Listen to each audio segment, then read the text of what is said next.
welcome to our series of videos where we explain and offer insight to a number of common strategy models.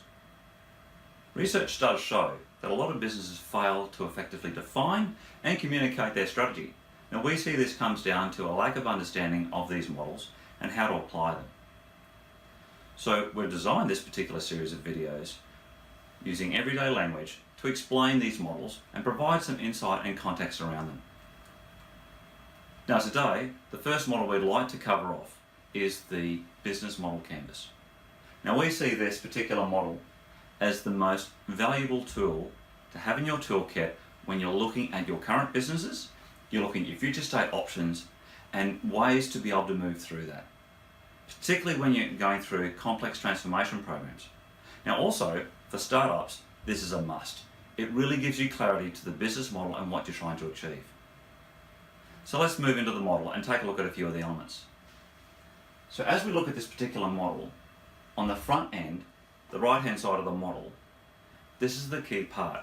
Now you start with defining your value proposition.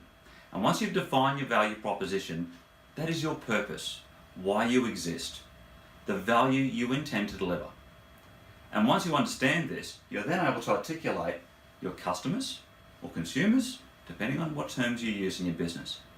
But what's really important is to understand that there may be one or multiple segments of consumers. In doing so, you need to understand the types of relationships you want to have with those customers, and you need to be able to consider the channels. And this is where channel strategy becomes very important, and this is where that is derived from. Now, in understanding this, when you understand your customers, you think about the types of examples that could come from that. For example, when banking wants to offer people to get access to money, the type of relationship just needs to be trusted, but it's transactional. So in that regard, you can provide an ATM, come and go. However, when the type of channel that you need offers more risk, more complexity, then that's when you need the face-to-face tellers. And the good example of that is where you're looking at, say, taking out a loan. So again, understanding the consumer's context and the channels to go makes it very important for understanding how you deliver on that value proposition. Now let's look towards the back end of the model. This is where you actually configure value. Now this is very important to be able to look at the elements that says what are the key activities that you need to be doing to deliver on that value proposition. Then you need to be considering what are the activities that you're going to be actually managing and taking the risk on for. And using your sourcing strategy, look to the strategic partners that you're going to use to actually get that right sweet spot between cost, risk and flexibility to be able to deliver the end-to-end value model. Now of course, when we look at all of this, underpinning this on the model, we look at costs and revenues. It's really important, and particularly from a solvency point of view and a commercial viability point of view, that's really important.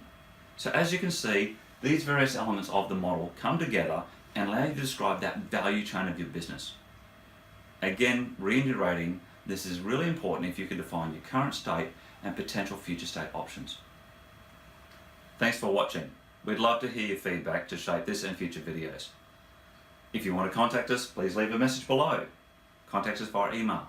You can also visit our website for more information. And please feel free to contact us if you think we can offer value to you. Bye for now.